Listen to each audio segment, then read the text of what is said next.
World Radio Gardening and their vegetable plot. Yes, well, we're going to have another look at it.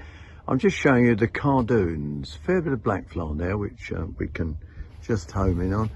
And can you see the black fly? They do like cardoons. Always keep an eye on cardoon and keep them sprayed. Now, what have I got in the foreground here? I'll show you. Leeks that are gone to seed. Well, they're going to flower, aren't they, and then go to seed. We leave a few because they're quite ornamental and they don't get in the way. However, next to them, we've just thinned out our leeks and planted them out. That's a whole triangle of leeks. Now, as we come down back past the cardoon and those flowering leeks, golden beetroot, again thinned out, it's looking quite good, not bad. We'll show you those. We've got to get the watering going. You can see we've got irrigation on those. And here the beans really got hammered by the weather here. It's quite an exposed site, a lot of wind, so I've done a bit of replacement. We'll see how they go. Carrots here looking a bit floppy because again I've thinned them all out. They're looking a bit sad. Tomatoes aren't growing as well as I'd like. I think the cold nights, rhubarb's looking quite good. I need to tie in these tomatoes a bit. French bean the same, hammered by the weather, comes off down the valley here and really hits hard. And here we have just the rainbow chard, bit sorry for itself. The rabbits seem to have rather attacked this batch of chard, but we've got some more on its way, so we should be able to sort the chard out no end. Up here we've got the nasturtium, again covered in black fly, all looking pretty good. But we use nasturtium, obviously we grow nasturtium in the veg area purely because it's nice to decorate the plates with. Again, more over here, there's more nasturtium, and don't forget that the seed heads are really spicy and they can be really good as well. Again, bit of replacement here on the French bean.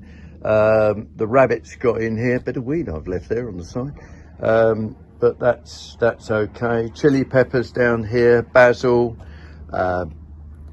coriander, all looking quite good. Now let's just home round here and I'll show you a bit of area here that I wanted to just show you. We just walk past here, and here we've got some lettuce, some nice red lettuce, and we've planted some oak leaf lettuce and some mixed lettuce as well. So there, that's all looking pretty good. Unfortunately, these tubs did have, in fact, it seems to have died. There was a blueberry in that one, which has died. We'll have to replace that one.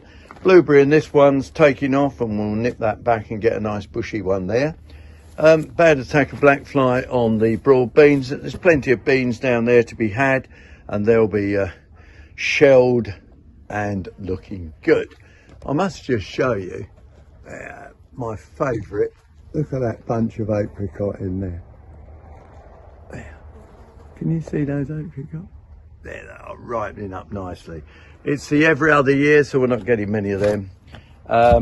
Again, bit of cabbage here, bit of replacement because the rabbits hit them. Asparagus, only its second year, so we're just leaving that to produce its fern and let it get on with it to put all the nutrient back into it. Garlic through here with a bit of shallot. So there, that's what we're up to, and we're going to just go over now and tidy up the what are we going to tidy up? I'll tell you what we're going to tidy up. We're going to nip back all these flowers here because and try and encourage it to push out. Thyme's looking really good down here. It shows you what the watering will do to it. And then we've got some bare spaces which we'll be filling up a bit later on with some more crops, but we like to keep a little bit fallow because there are things that we want to plant during the end of June, and I'll be showing you what we're going to be planting. I'm going to go back to my grapevine and tie that in up over the cover. So there, we'll keep you in touch, and don't forget, you can ask us vegetable questions on World Radio Gardening. Just send them along to post@worldradiogardening.com and I'll keep you posted. Ha ha, a double post there, but I'll keep you posted on what we're doing in the veg garden. We're a bit behind this year, but the wet weather hasn't helped by looking after the rest of the garden.